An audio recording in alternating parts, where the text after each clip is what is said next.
Welcome to today's USA Gymnastics webinar featuring Women's Junior Olympic Program Director Annie Heffernan and the Women's Junior Olympic Technical Director Connie Maloney. We will be going over the Women's Junior Olympic updates today. Okay, today we'll start with the national calendar. You can see on there the different dates for the various state meets for 2015, 2016, 2017, and also 9-10 regional competitions, East-West Championships, and JO Nationals. There was a clarification of the dress code. The state or region may not have a more strict dress code than is published in the Women's Rules and Policies. This is a new one. At a USA Gymnastics sanctioned meet, if a professional member witnesses action by a coach and believes the safety of the athlete is in question, that professional member should report the matter to the meet director. The meet director will then assemble the jury of appeals and review to resolve any of the issues related to the matter. The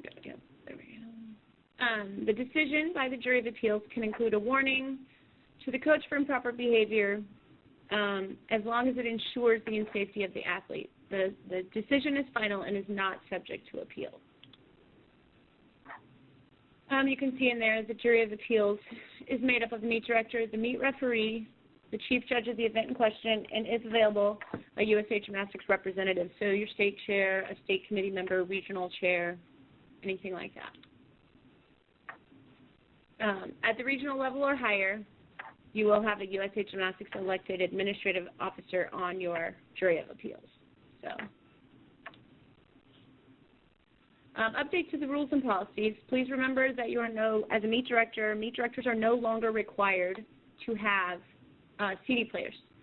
So please make sure that you have an MP3 player or an MP3 set up there that they can hook their iPods, iPads, whatever up to, and make sure that the device has a display screen and be on airplane mode.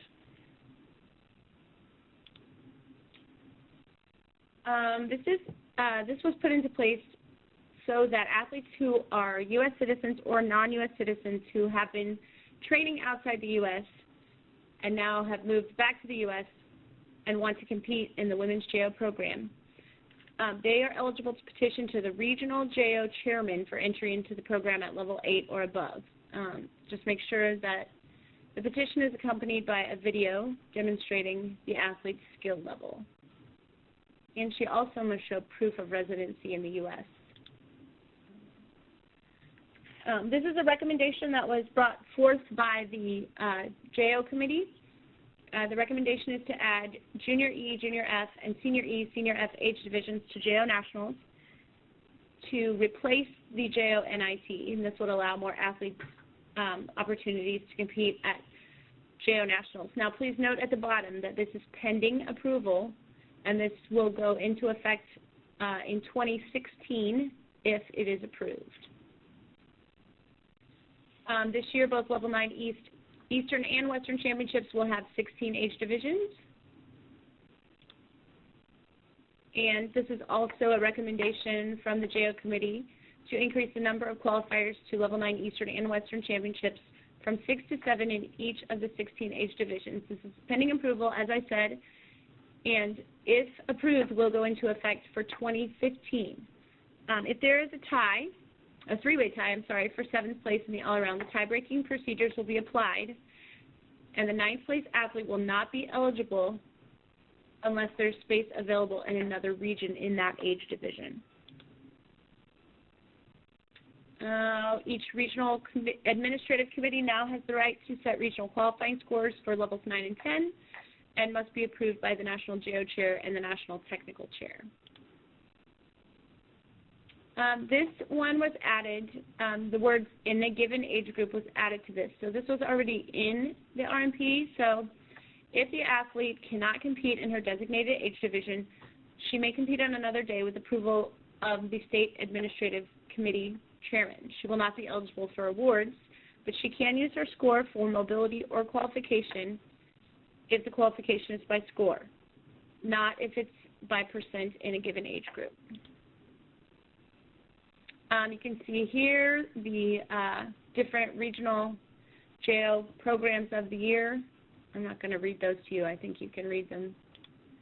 And congratulations to Southeastern Gymnastics from Region 8 in Weddington, North Carolina for the JO National Program of the Year. Okay, I'm going to turn it over to Connie Maloney. She's going to go over the technical clarifications and changes for the upcoming season.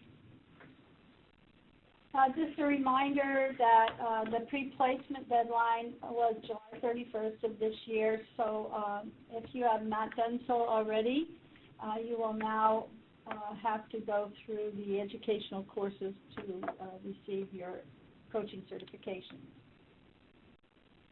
Every year we acknowledge the new skills that are done at JO Nationals. We have a new one on floor. We're going to put the name of the gymnast, last name of the gymnast, done in the JO Code of Points. It is a sheep jump with a full turn, and it's given a C value. I'm going to look at it. Obviously, they would have to meet the requirements of the head release and the feet up by the shoulder level or head level, and of course, make their full turn complete to get credit. Another floor skill was a 1.5 twisting double salto tucked, done by Jones, and it's given an E value.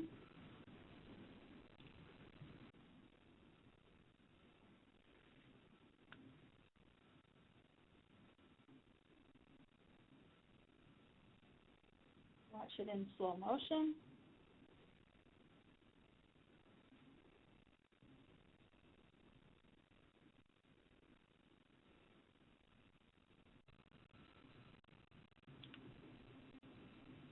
On the balance beam, we had two new skills. The first is a mount. The gymnast does a switch leg leap to a cross split sit by Whitney, and it's given a D value. It has no hand support. A very risky mount.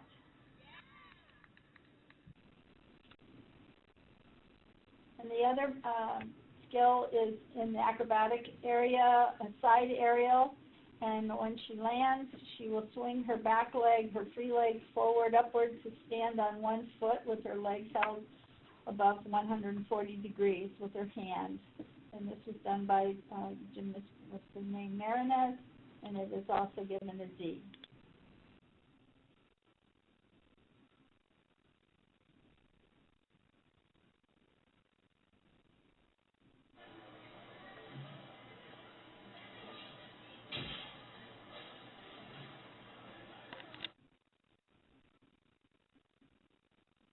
You'll notice that while she's in that hold with her leg up, she's on a flat foot. It's given a D for that. Then she moves into a releve. Had she gone into releve prior to the hold, it would have to be resubmitted as another new element and possibly given an E credit. We had one additional vault to the level 9 vault chart. We added the Yurchenko half on to a front tuck salto, and it is worth a 10-0 for the level 9. On balance beam, we added a new A mount, the hip pullover mount, and remember that in order to get credit for a value part for the mount, it has to be listed in the JO Code of Points. Compulsory vault in level 1. This was a clarification that after the gymnast performs the stretch jump prior to kicking up to the handstand, she may back up either onto the end of the mat or actually back onto the board before she kicks to a handstand. And additionally, it was clarified that the hands for the handstand can be either on the board or on the mat. And oops, we forgot. The runway, maximum runway is 80 feet for the level 1 through 5, 60 feet minimum, 80 feet maximum. For level 4 and 5 and for level 6, 7 vaults, all the handsprings and any vault that their level 6s and 7s are allowed to do. We use a angle of repulsion deduction, and there has been some confusion across the country on how you measure that angle. So we are clarifying it to say that it's determined by the angle created from, you go from the hands to make a line from the hands to the body part that is furthest past vertical. In addition, if the body is arched or piked, you would use any deduction for incorrect body position.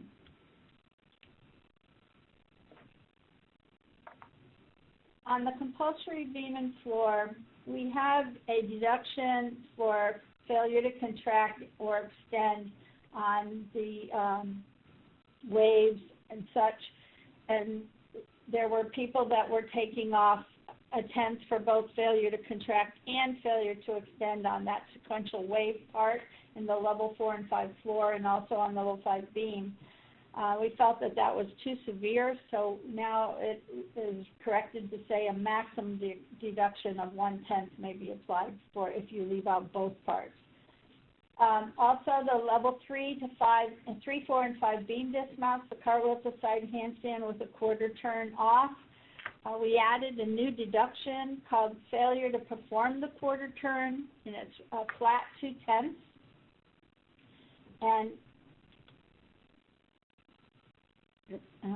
on that dismount, just as a reminder, if you go to a handstand and come down on the wrong side, and then you can go back up and repeat it and then complete the dismount.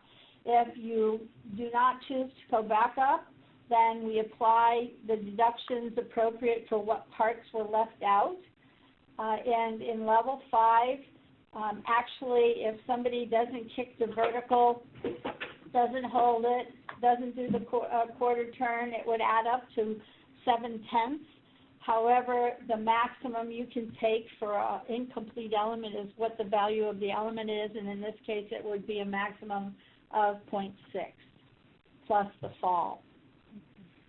On the compulsory floor, we wanted to let everyone know that we wanted to have creativity at the end of the exercise, and there is no deduction for adding movements which could be viewed as elements, such as a backspin or a split or a shoulder roll. And actually, it says level 5 routine, but it also would apply to level 4 as well. On the bars, we had a few clarifications. The cast to squat on is considered one element for both the JO program and the Excel, and it's listed in the code as number 2.102.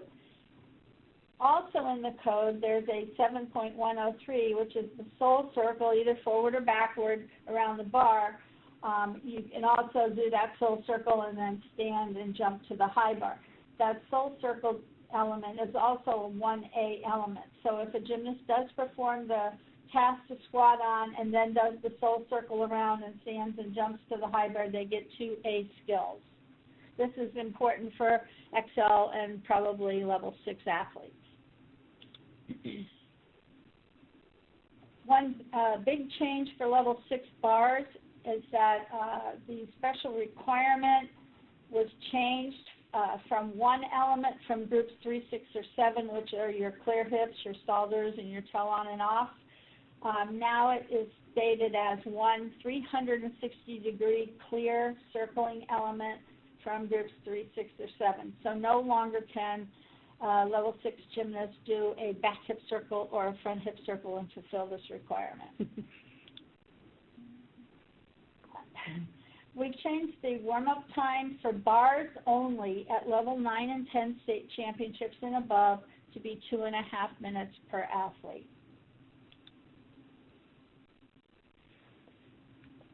A change in the compositional deduction for level 9 and 10 bars requiring a sufficient change of direction, that we're expecting the gymnast to perform at least 2 elements that have a change of direction. These elements must be included inside the exercise. It cannot be a mount or dismount. And it can be either in the hand, on the hands, like a pirouette, or it could be a turning release with a half turn, or more. So this deduction is still up to 1/10, but how we apply it now is a little bit different, because now they only have to have one element with 180 or 540 and another element with a minimum of 180. So if we look at how we can apply the deductions, if they had no elements with a minimum of 180-degree turn, they would get the full deduction of 0.1. For a 0.05 deduction, if they only had one element with a 180 or 540-degree turn and no other turning element, if they had only one element with a turn that was a 360-degree turn, or if they had two elements with 360, then you would get the 0.05. And then, of course, if they had two elements with a 180-degree turn, or a 180 and a 540, or they had one element with 180 or 540 and a one element with a 360-degree turn, they will get no deduction. And we have some examples of some routines showing. This is a routine.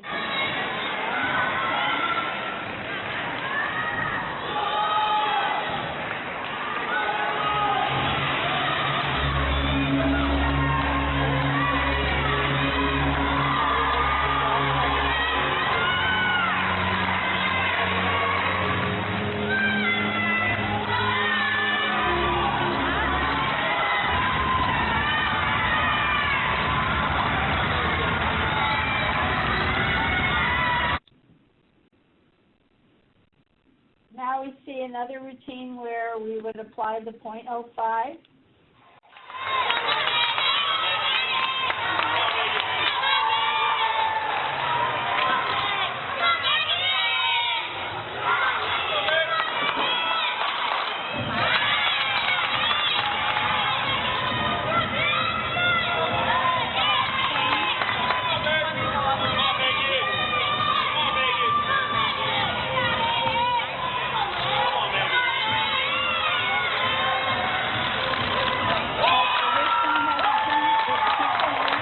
Fulfill that compositional requirement, so it would receive a 0.05. Now we'll see a routine with a full turn. It will also receive a 0.05 deduction. This is different than the previous year. If you did a 360-degree turn, you got no credit for a directional change. There was the turn.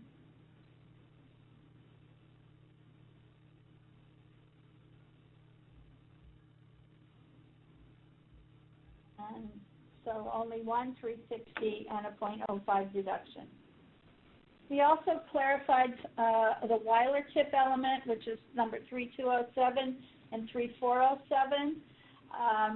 The B version does not circle all the way back up into the handstand phase, while the D version does go up into 20 degrees of handstand or over the bar. And the clarification is that you can either do that with your legs straddled and hips bent on the way up, or you can have your legs together and hips extended, and you would get your value for either way that they do it. Currently, we have a example in our code of points that if a B release element, like the bail half, the underswing half over the from the high bar over the low bar, is directly connected to a D or E element, that it will receive C value part credit. It gets bumped up. But we also are now trying to make that more inclusive of other possible combinations. So now it basically says that if you do the B release element with flight from high bar to low bar, and it's directly connected with no counter swing to a D or E release element on the high bar, then that B release will receive value part credit, and we'll see an example of another possibility that was done this year that we wanted to make sure they got credit for it.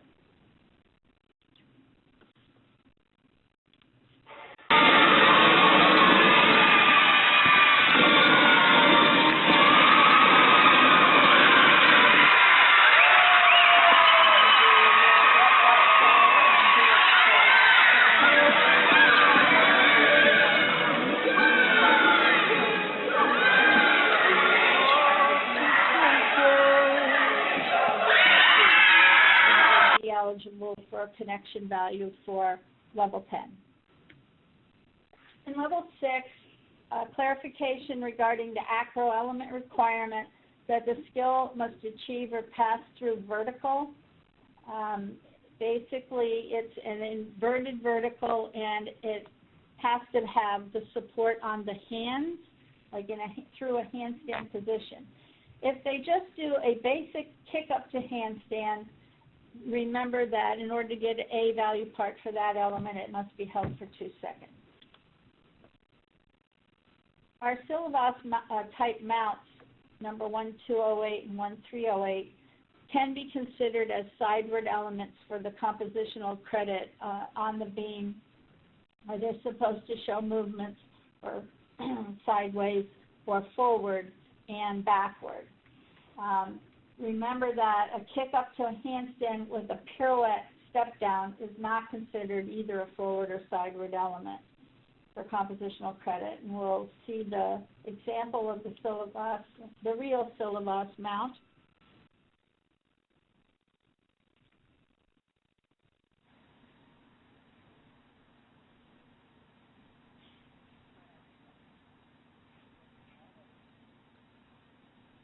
So that will be able to count for a side movement.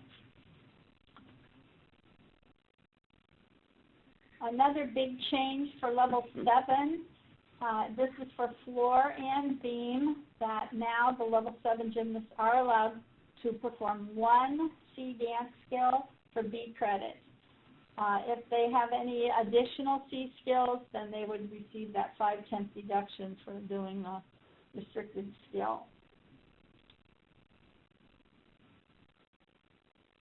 Some people were having confusion on how many times you could count for value part different leaps that are under the same number in the code. You have to first remember that if the takeoff is off of 2 feet or off of 1 foot, it makes the skill different, even if it's listed under the same number in the code of points. However, if something is in a stag position or a straight split, that would be considered the same. So on the beam, if they do a stag leap and a split leap, they would be considered the same A element. So you could do one of each and still get 2 A's, but any additional ones you wouldn't get any more credit. The stag or double stag jump is also listed under that same number, but it's different from those 2 leaps because of the 2-foot takeoff.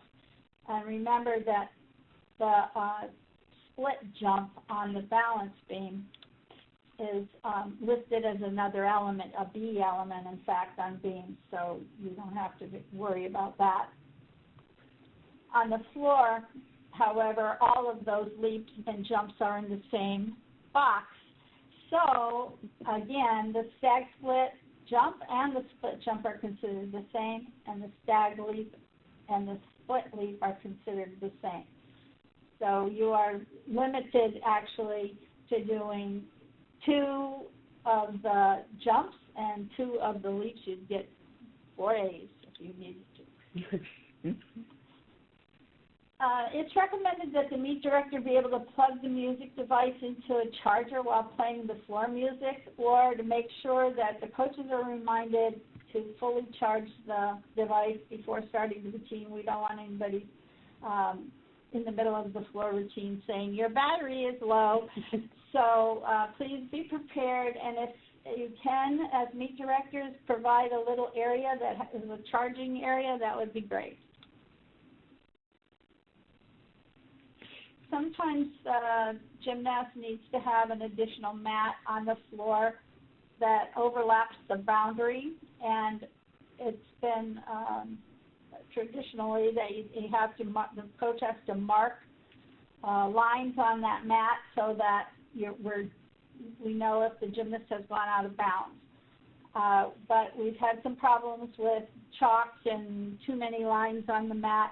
So what we're recommending now that the coach provide, if they need to do this, comes with some athletic tape, and they mark the mat with the tape.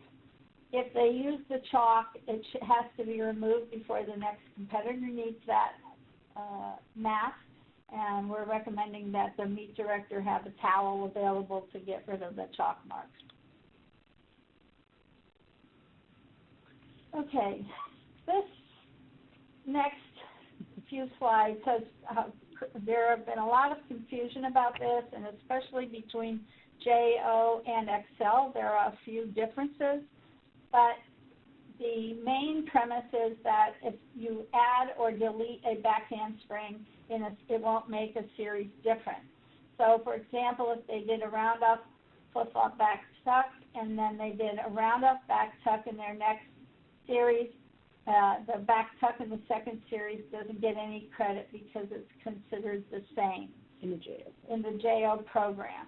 However, in the Excel program, they would be considered different because they have another principle that states that if one of the series has another different element included, then you can count them different. Remember that a skill can be given value part credit 2 times if it's performed in a different connection. So if they did round off, flip flop, back tuck, and the next pass, round off, flick flack, for example, this would be for level 6, that the third flick flack cannot be given value part credit. So it cannot fulfill the special requirement of an acro series with 3 directly connected elements. The level 6 needs to have one element that's either a salto or an aerial, and they have to have another series that has 3 parts to it, but you can't do it all in one series. So we're counting the back salto in the first series as her acro, aerial, or salto, and had she done another skill like a front handspring round-off, flip-flop, she would have been okay, but because she used the third flick-flack, she would not be able to use that second pass to fulfill her special requirement.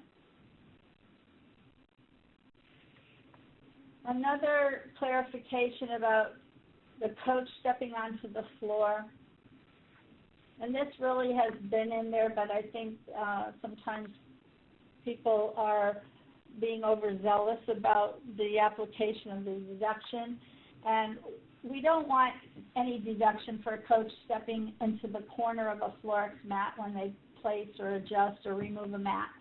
If the coach is walking out into the middle of the floor to get a mat out there, then that's a problem. But when they just do it at the edge of the floor, it's not a problem, and they would have to possibly put their foot on the mat, onto the Florex mat to get the other mat off.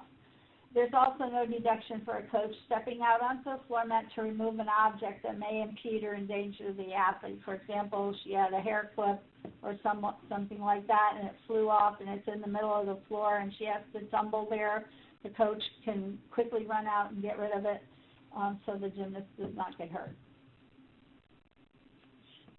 This is just basically explaining where in the R&P that you are going to refer to that particular deduction if the coach is on the floor exercise mat. The chief judge deducts from the average 5/10.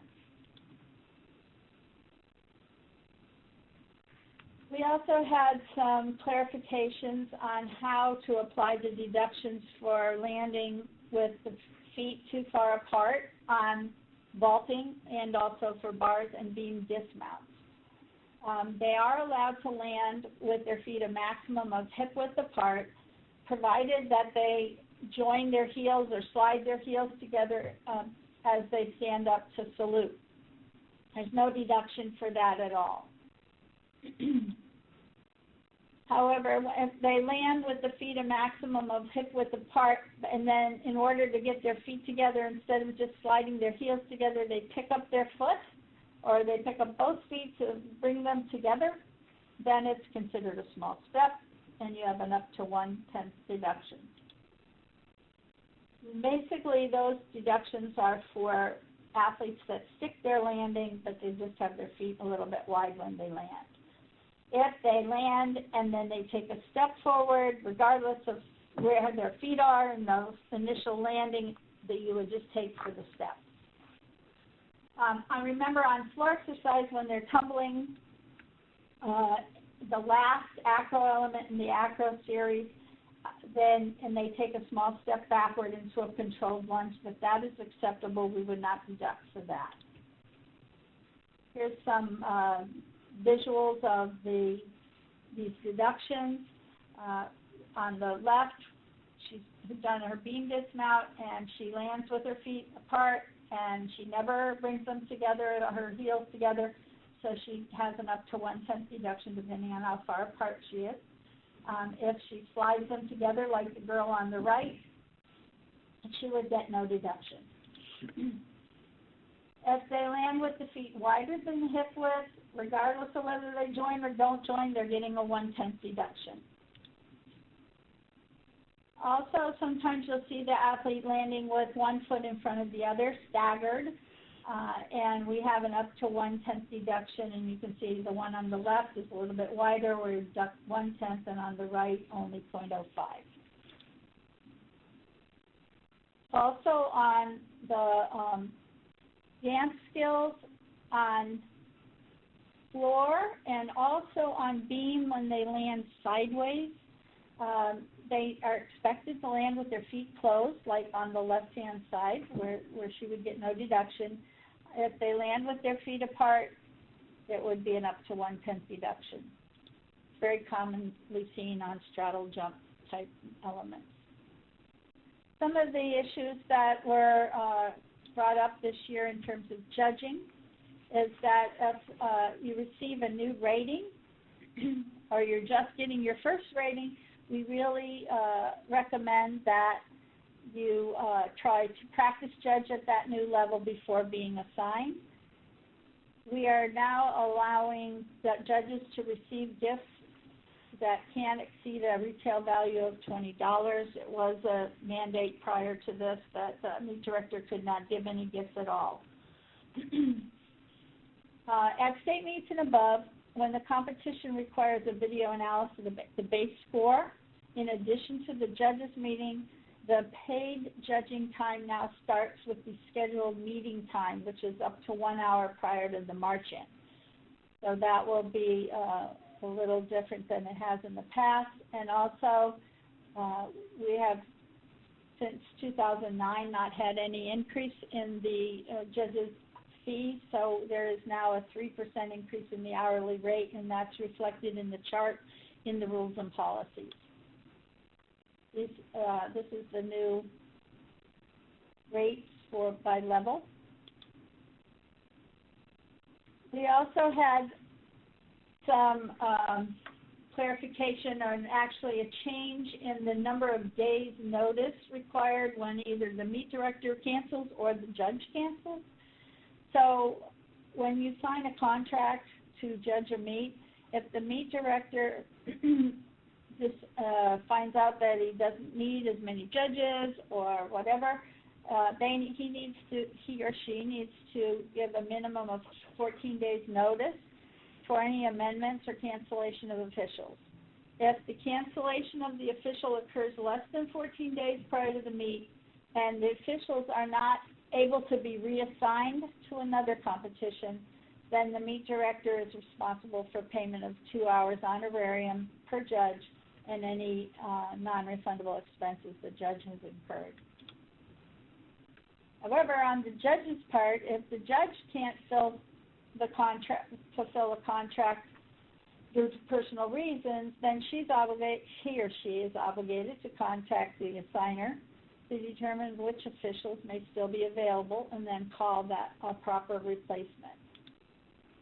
If the judge that fails to contact the assigner or does not give a minimum of 14 days notice to the assigner or the meet director, a penalty of 2 hours honorarium and any non-refundable expenses incurred by the meet director will be paid to the meet director by the judge. And also a reminder that each judge needs to independently submit their score electronically or in writing on a separate score sheet, score slip. Both scores, or all four if you're at a state or regional meet when you have a 4-judge panel, they all should be entered into the scoring system, and there should always be a paper trail backup sent to the score table. In order to ensure accurate scoring, both vaults should be entered into the scoring system, and the scoring system can select then the best vault.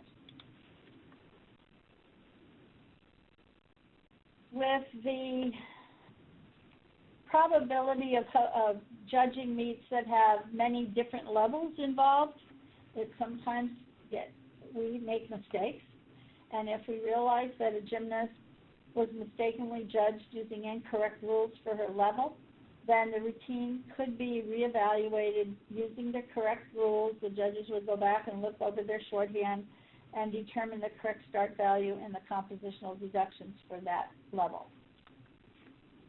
This reevaluation must occur within 5 minutes of the end of the competition for that session, and the judging panel has to notify the meet ref and the scoring personnel that the reevaluation is to occur, and if there is any score change, the coach needs to be notified immediately.